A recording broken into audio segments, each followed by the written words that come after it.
Assalamualaikum warahmatullahi wabarakatuh. Hai semuanya, apa kabar hari ini? Semoga sehat selalu ya. Sebelum kita masuk ke materi, ada baiknya kita perkenalan dulu. Nama saya Sri Nur Tantri Jabi, mahasiswa semester 7 IAIN Sultan Amai Gorontalo. Oke, hari ini kita akan belajar mata pelajaran fikih dengan judul materi sejarah perkembangan fikih. Ada berapa sih sejarah perkembangan fikih itu? Ya, betul sekali, ada 6. Yang pertama, masa Nabi Muhammad SAW. Yang kedua, masa Khulafaur Rasyidin. Yang ketiga, masa awal pertumbuhan fikih. Yang keempat, masa keemasan fikih.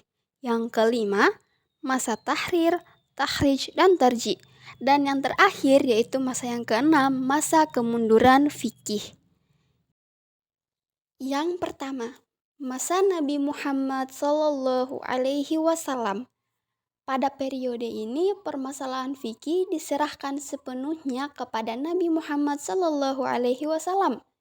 Sumber hukum Islam saat itu adalah wahyu dari Allah Subhanahu wa Ta'ala serta perkataan dan perilaku Nabi Muhammad SAW. Periode risalah dibagi menjadi 2 bagian, yaitu periode Mekah dan periode Madinah. Periode Mekah lebih tertuju pada permasalahan akidah karena di sanalah agama Islam pertama kali disebarkan. Ayat-ayat yang diwahyukan lebih banyak pada masalah ketauhidan dan keimanan.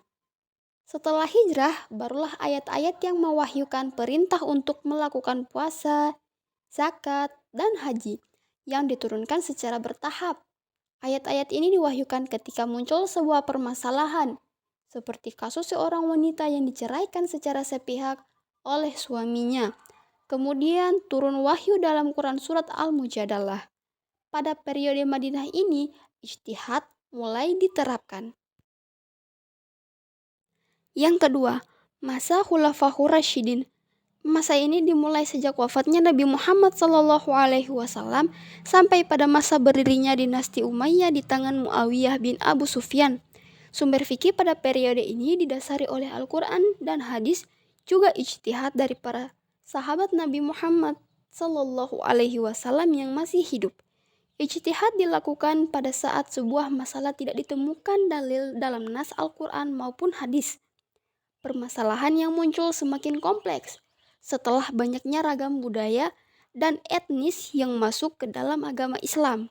Pada periode ini, para ahli fikih mulai berbenturan dengan adat, budaya, dan tradisi terdapat pada masyarakat Islam kala itu. Ketika menemukan sebuah masalah, para ahli fikih berusaha mencari jawabannya dari Al-Quran. Jika di Al-Quran tidak ditemukan dalil yang jelas, maka hadis menjadi sumber kedua. Jika tidak ada landasan yang jelas juga di hadis, maka para ahli fikih melakukan yang namanya ijtihad. Kemudian masa yang ketiga, yaitu masa awal pertumbuhan fikih. Masa ini berlangsung sejak berkuasanya Muawiyah bin Abu Sufyan sekitar abad kedua Hijriyah. Rujukan dalam menghadapi suatu permasalahan masih tetap sama, yaitu kepada Al-Quran, Sunnah, dan ijtihad para ahli fikih.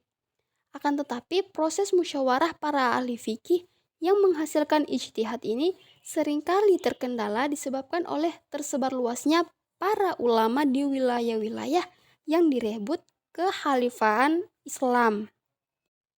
Masa ini juga diwarnai dengan munculnya hadis-hadis palsu yang menyuburkan perbedaan pendapat antara ahli fikih.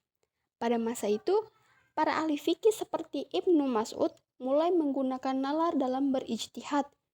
Ibnu Mas'ud kala itu berada di daerah Irak yang kebudayaannya berbeda dengan daerah Hijaz, tempat Islam bermula.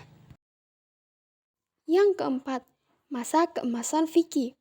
Masa keemasan fikih terjadi pada abad kedua hingga pertengahan abad keempat Hijriyah. Masa ini ditandai dengan semangat ijtihad yang tinggi di kalangan para ulama, sehingga berbagai pemikiran di bidang ilmu pengetahuan mulai berkembang. Tidak hanya di bidang agama, tetapi juga di bidang ilmu lainnya. Di bidang agama, Para penguasa mampu mendorong para ulama fikih untuk melakukan ijtihad guna menemukan solusi atas permasalahan-permasalahan yang dihadapi saat itu. Pertentangan antara ahlul hadis dan ahlul rai di awal masa keemasan fikih mendorong masing-masing kelompok melakukan ijtihad, sehingga muncullah berbagai mazhab fikih seperti mazhab Syafi'i, Maliki, Hanafi, dan Hambali. Namun, pertentangan kedua aliran tersebut berhasil diselesaikan setelah kelompok ahlul rai membatasi dan menyusun kaidah rai yang digunakan dalam mengistinbatkan hukum sehingga kedua aliran tersebut saling menerima ajaran satu sama lain. Selain itu, masing-masing ulama mazhab juga saling mendatangi satu sama lain. Imam Muhammad bin Hasan Asy-Syaibani, Imam atau Hanifah, mempelajari kitab Al-Mutawwa kepada Imam Malik. Imam Syafi'i yang berguru kepada Imam Asy-Syaiban. Perkembangan ilmu fikih semakin maju dengan munculnya berbagai kitab tentang fikih dan usul fikih yang mengembangkan teori-teori seperti qiyas, istihsan, dan maslahah mursalah.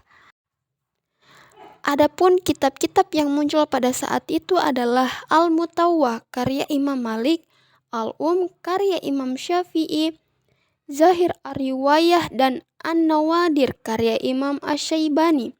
Sementara dalam usul fikih muncul kitab Ar-Risalah karya Imam Syafi'i.